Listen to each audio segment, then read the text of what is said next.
So one of the key challenges for the Ares 1X was we had the folks at Langley who had very much a strong research background and also a flight test background with X-43 and some other areas.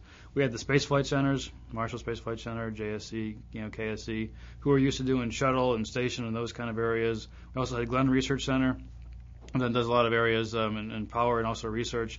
To put all those together into one team was challenging. It really was a learning process, one that we continued to work at all the way through the mission.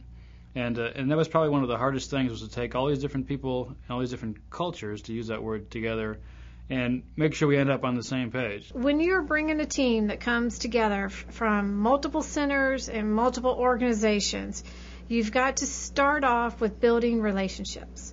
And you've got to recognize that all the folks that are coming, that they come with different backgrounds, different cultures, different languages, because everybody does things a little bit different at each center. And so you got to recognize that, and you got to spend a lot of time up front together, because you've got to get that relationship going so that you'll get that trust, you'll get that common language, you'll get that common bond, whether sometimes it becomes the mind meld. It takes a good year to 18 months to get that to happen. Early on in 1X, we were spread out everywhere.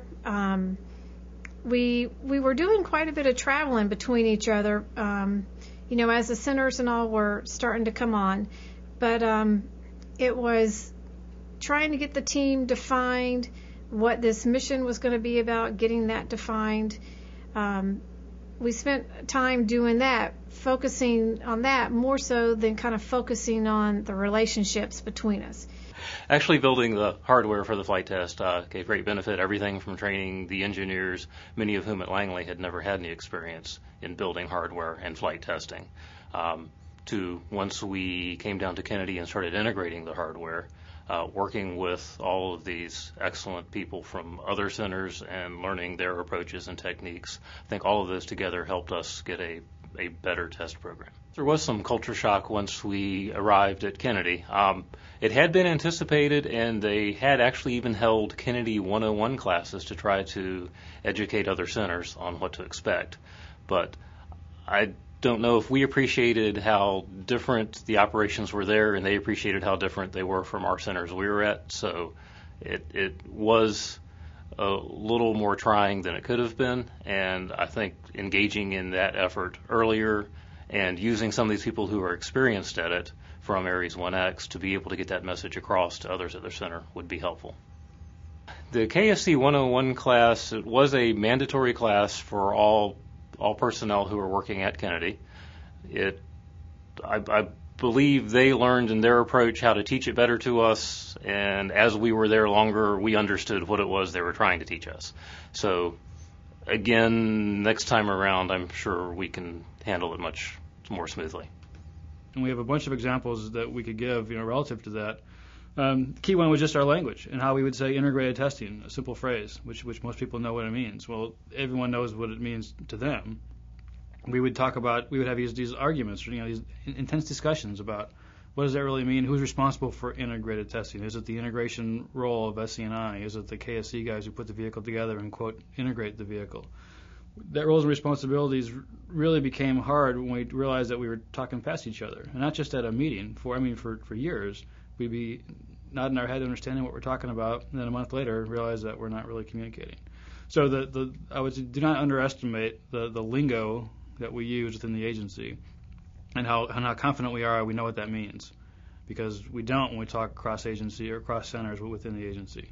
We had a requirements derivation and verification process, and we had a dozen different meetings, face-to-face, all walked away with a handshake as to what we're going to go do, how each group was going to do their work. And we thought we had everything in the box. And then a month later, we realized that we were still not meeting, eye to eye. And we do it again. And here's what you mean. And it wasn't until the very end, very, very towards the end of the project, that we understand we just fundamentally had a different understanding. And if you say the same word to me, I say to you, our brains kind of process it in a way that put it in context that we understood. And so to do it again is don't underestimate how much it takes to communicate even simple concepts and communicate by examples. When you're defining a term, make sure all parties that are have a stakeholder in that term understand the definition. I mean, early on we had the KSC guys would go to a meeting, would say, well, what are your requirements to like a Glenn Research Center or Langley, who are designing, elements for us to put together down here, and they'd say, well, my requirement is it's going to be X feet high and X, Y feet wide, and it's going to be able to, and we're like, no, you don't understand, that's not what we're talking about. It took us, probably, I don't know how many meetings and how many hours where we had to just say, no, we mean, what is your test requirement? How are you going to assemble this? How are you going to test it? What's your pass-fail criteria? It's simple things like that, and we would be talking past each other for hours in some meetings where they just didn't understand our terminology, and we didn't understand where they were coming from either. I think it would have been very beneficial for us in 1X if we, at the very beginning, when we decided, what requirements we were going to use, if we had gone ahead and taken a requirements team that represented the entire team, because remember earlier I talked about we learned about language and culture, and even though all of us might have been saying the same words, we had multiple definitions based on what center and culture they came from, and unfortunately, I don't think we recognized that early enough. There's either a big age gap, they're coming from a different background, different program, different center.